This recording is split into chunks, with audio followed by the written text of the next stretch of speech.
And that just takes me 2 minutes, just 2 minutes when I wake up. When you do those every day, you'll start to develop a new behavior. We can change our habits. We can develop something we call deliberate conscious evolution.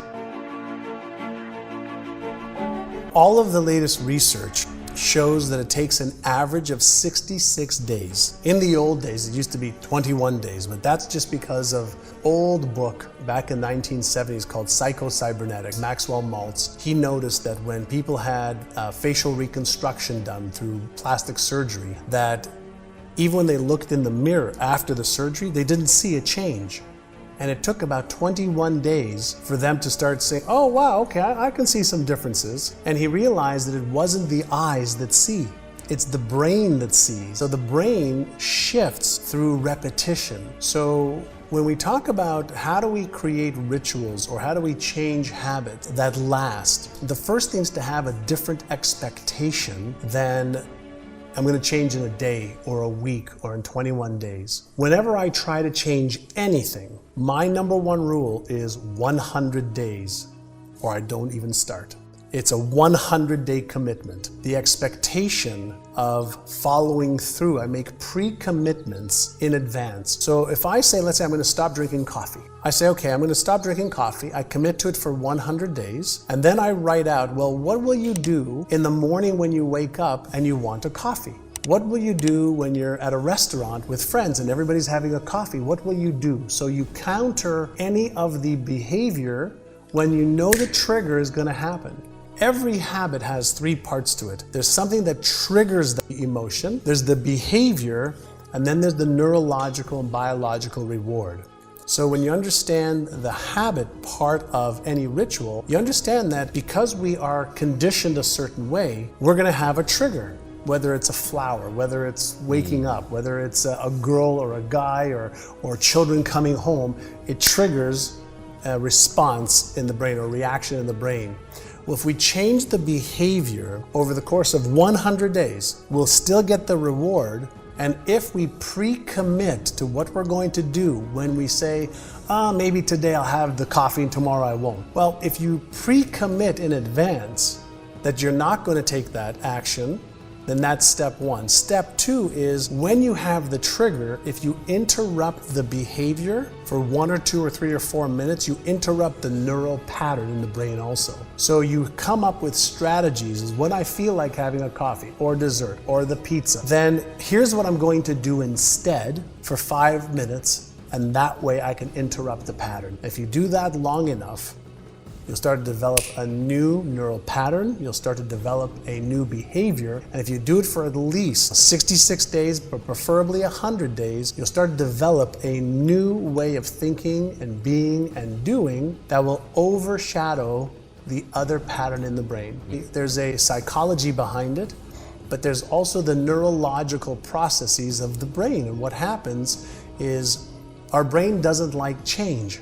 Yeah. So any time that there is change, the brain feels uncomfortable. As soon as it feels uncomfortable, it'll send signals to the motor cortex of the brain. It'll send messages, and we'll start to rationalize. We'll start to tell ourselves, well, I shouldn't do it because of this. Well, maybe today's not a good day. Well, I'll start today, but I won't continue till next week, or you know what, I really don't want this. And we start to talk to ourselves. And when we understand what the brain does whenever we try to change, then we can start being in control of the brain, and we can override the automatic responses. There's something called automaticity. And automaticity states that anything that I repeat over and over and over again over a period of time will go from conscious effort, willpower or persistence, and it'll become automatic. So we just have to know how long that is. And some things take a week, some things take 60 days. Some habits that people have for 20, 30, 40, 50 years take 200 days.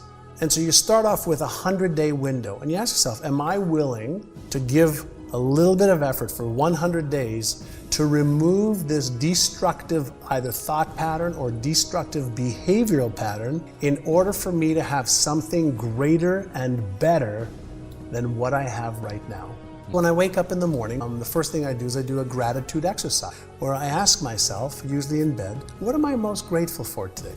And usually, I'm grateful for my health, I'm grateful for my wife, I'm grateful for my children, I'm grateful to be alive, I'm grateful, for my family, I'm grateful to experiences. While I think about that, I feel it. And so the feeling starts every day with a great feeling.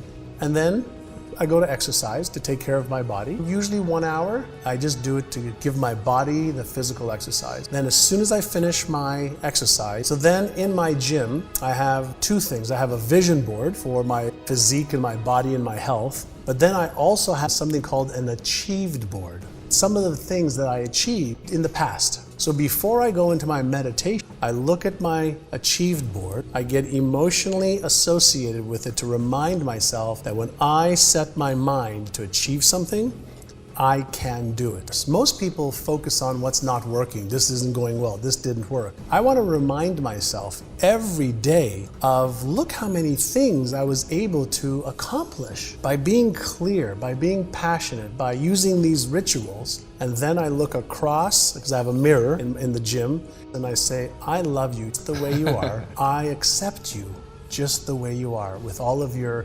skills and passion and faults and insecurities and doubts and fears. I accept you just the way you are. Most people don't realize that they are not their brain, that their brain is an organ. No different than your heart, no different than your legs, no different than your hand.